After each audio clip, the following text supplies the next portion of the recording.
जय हिंद दोस्तों, वंदे मातरम। कांग्रेस पार्टी के इतिहास में कुछ ऐसी तारीखें हैं जो यकीनन तौर पर काले अक्षरों में दर्ज हैं और उन तारीखों की वजह से कांग्रेस पार्टी को बार बार कटघरे में खड़ा कर दिया जाता है। ऐसी ही एक तारीख है 21 अप्रैल 2025, जब सोनिया गांधी के लाडले और कांग्रेस पार्टी के युवराज राहुल गांधी अमेरिका के बोस्टन में जाते हैं और ब्राउन यूनिवर्सिटी के स्टूडेंट्स को संबोधित करते हुए एक ऐसा विवादास्पद बयान दे देते हैं, एक ऐसी टिप्पणी कर देते हैं भगवान राम पर, जिसका खामियाजा आज भी पूरी की पूरी कांग्रेस पार्टी को भुगतना पड़ रहा है।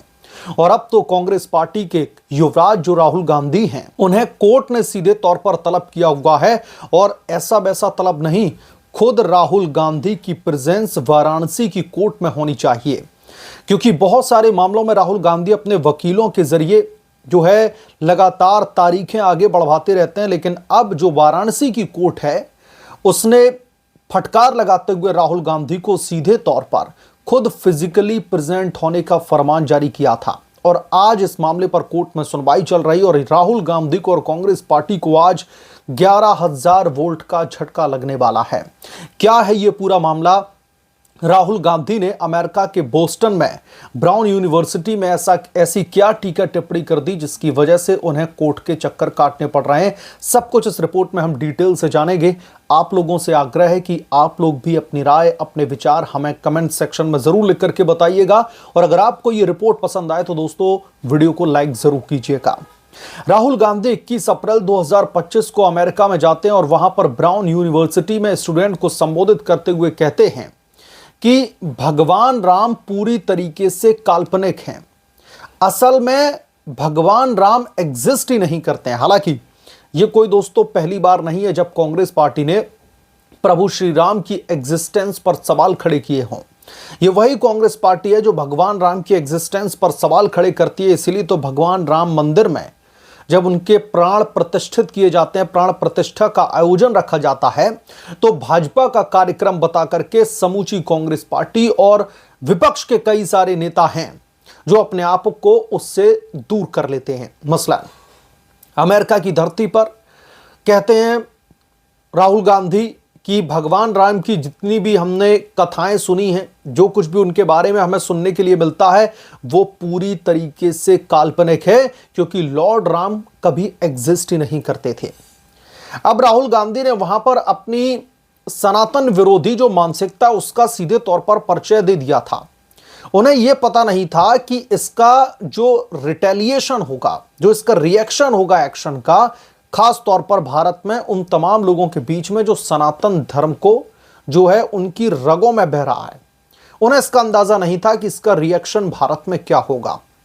राहुल गांधी के खिलाफ में जो है लोगों का गुस्सा फूट पड़ता है और वाराणसी की अदालत में एक पिटीशन दाखिल की जाती है और कहा जाता है कि उन्होंने सीधे तौर पर हिंदुओं की आस्था पर चोट पहुंचाने का काम किया है। राहुल गांधी मोदी विरोध में इतने ज्यादा जो है राजनीति में डूब गए हैं कि वो सनातनियों के सीधे तौर पर सेंटिमेंट्स को हर्ट करने में लगे हुए हैं, और इसीलिए यह मामला पहुंचता है वाराणसी की कोर्ट में।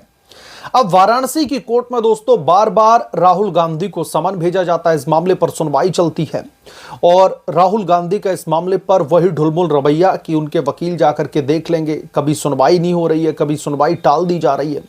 इसके बाद में वाराणसी कोर्ट ने तल्ख टिप्पणी करते हुए राहुल गांधी को समन जारी किया और कहा कि अब फिजिकली आपको जो है प्रेजेंट रहना पड़ेगा कोर्ट में सुनवाई के लिए।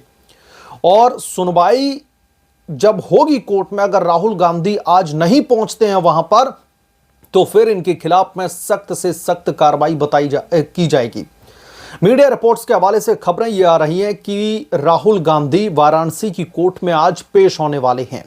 राहुल गांधी आज अपनी तमाम दलीलें रखने वाले हैं अपने वकीलों के जरिए कि उन्होंने जो भगवान राम की एग्जिस्टेंस पर सवाल खड़े किए हैं, उसके पीछे की उनका इंटेंट क्या है। इंटेंट साफ है। इस देश की जनता जब से कांग्रेस पार्टी का गठन हुआ है, तब से इनका जो इंटेंट है उसे देखती आई है, इस बात से इनकार नहीं किया जा सकता। अब मैं थोड़ा सा डिटेल बता देता हूं, कुछ फैक्ट्स आपके बीच में रख रहा हूं इस मामले को लेकर के। दरअसल 12 मई को इस बाबत एक पहली पिटीशन, एक पहली याचिका दाखिल की गई थी राहुल गांधी के खिलाफ में, और जिन्होंने पिटीशन दाखिल की थी। मैं उनके बारे में भी थोड़ा सा आपको बता दूंगा। दरअसल हरिशंकर पांडे ने अपर मुख्य न्यायिक मजिस्ट्रेट यानी कि जो एमपी एमएलए की अदालत है उसमें एक परिवाद दायर किया था। सुनवाई के बाद में विशेष मुख्य न्यायिक मजिस्ट्रेट यानी कि एमपी एमएलए की अदालत ने परिवाद को 12 मई 2025 को निरस्त भी कर दिया था।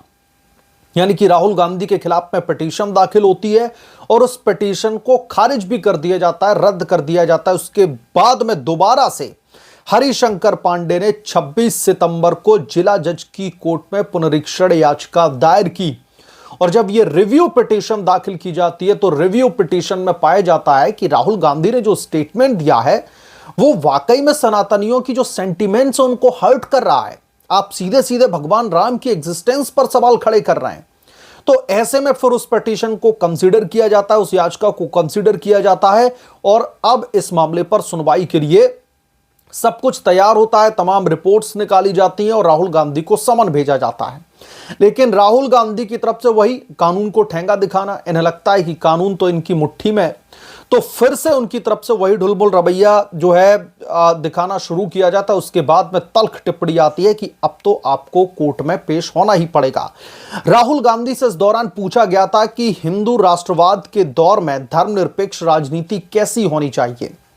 जब राहुल गांधी अमेरिका के बोस्टन में ब्राउन यूनिवर्सिटी में वहां के छात्र छात्राओं को संबोधित कर रहे थे तो राहुल गांधी से पूछा जाता है कि हिंदू राष्ट्र के दौर में धर्मनिरपेक्ष राजनीति कैसी होनी चाहिए, क्या महात्मा गांधी के विचारों को इसके खिलाफ में इस्तेमाल किया जा सकता है। जवाब में दोस्तों राहुल गांधी ने कहा था कि भारत के सभी महान सुधारक और विचारक जैसे कि बुद्ध, गुरु नानक, महात्मा गांधी और अंबेडकर बिना भेदभाव के रहे हैं। ये लोग क्षमाशील, दयालु और सहिष्णु थे, लेकिन भाजपा का दृष्टिकोण हिंदू धर्म का प्रतिनिधित्व नहीं बल्कि नफरत फैलाने वाला है। अगर कोई भगवान राम की बात करे, अगर कोई सनातनियों की बात करे और अगर कोई अयोध्या में राम मंदिर बनवाने के लिए सीधे सीधे कोर्ट से लड़ जाए और इन तमाम विपक्षी पॉलिटिकल पार्टी से लड़ जाए जो बाबरी मस्जिद बनाने के लिए वहां पर हमदर्दी उनकी बार बार निकल करके आती है, तो जो लोग राम मंदिर बनवाने के लिए कोर्ट में जाकर के लड़ जाएं, जो सनातनियों की आवाज उठाने लगे, ये राहुल गांधी को नफरत लग रही है।